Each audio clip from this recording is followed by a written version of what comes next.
1945, the Soviet Union continues to expand in both military might and political influence. Hi all, Ian back again, and this time I'll be giving you the lowdown on Singularity, a new first-person shooter which I've been playing and surprisingly loving since I got my sweaty little hands on a copy on its release day. I say surprisingly because Singularity has kind of snuck up on everyone. There's been minimal advertising, hardly any previews, and online reviews were few and far between before it launched. All these are signs of an impending train wreck of a game that is so awful its existence is hidden from the press so that rubbish reviews don't hinder sales. If that wasn't bad enough, when I went into my local game station, other game related stores are available, to grab a copy of the game, I was informed that they'd only had one delivered.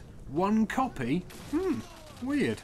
I felt sure that I was on my way to wasting £40.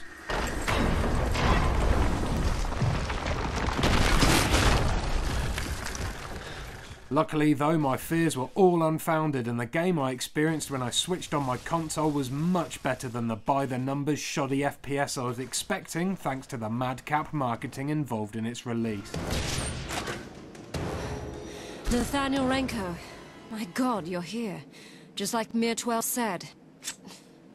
You must have a lot of questions, but we don't have a lot of time. Singularity places you in the boots of ridiculously named Genericatron US soldier Nate Renko, who has been sent to a deserted island named Katorga 12 off the coast of Russia to investigate the source of an immense burst of radiation. Weirdly, without any kind of radiation-proof clothing. Help! Help!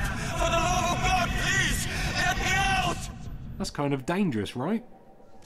Oh well, it's only a game. I'm sure real-life armies would never send their troops into danger zones without the right types of equipment. Right?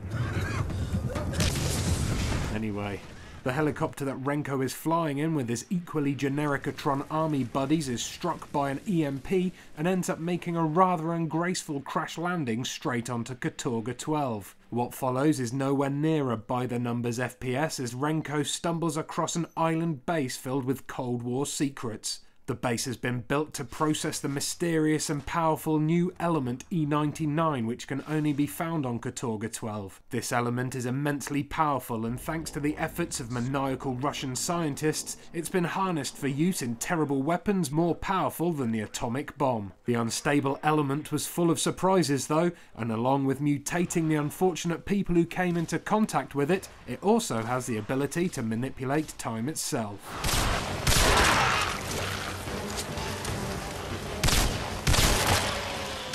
I don't want to give away too much of the story, but Renko ends up jumping between now, then, and an alternate timeline as you try to unravel a crazy, time-bending, mind-bending conspiracy.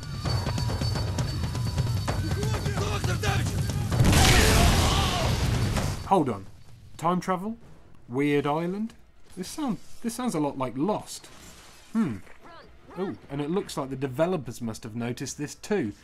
Be on the lookout for a Lost-based Easter egg on your travels. It will even earn you an achievement stroke trophy if you find it.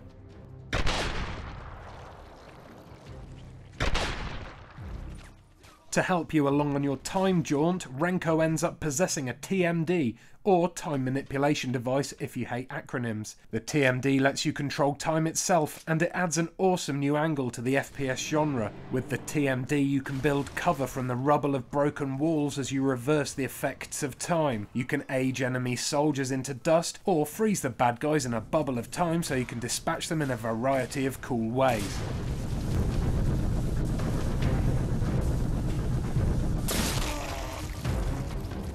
Joining angry Russian soldiers in an attempt to remove your head from your body are the mutated inhabitants of Katorga 12. Some of these hideous monsters are also capable of affecting time in their own ways, with my favourites, the Zek, popping in and out of existence as they stalk you, which creates some great poop-your-pants moments. The game has a cracking story with really deep and compelling presentation.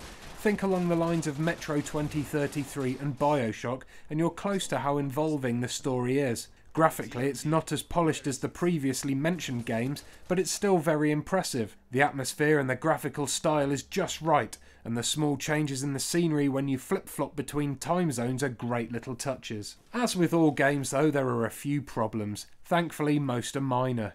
There are some dropped animations when swapping from TMD to your gun, which creates a rather jarring visual effect.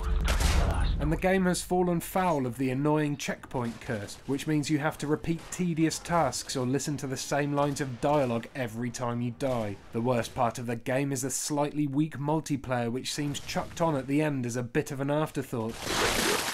It's a fun multiplayer blaster, and it's pretty cool that the game modes are based around mutants versus soldiers, but unfortunately it's not a stayer, and will probably suffer very badly from the lack of people playing it. That's thanks again to the madcap marketing. It truly is a shame that this game will probably be overlooked by the majority of the public because of this. It really does deserve to be played. So, if you like FPSs with great, compelling storylines, Singularity is right up your street. Go pick this game up right now and teach developers that it is okay to be different. If you can find it in the shops, that is.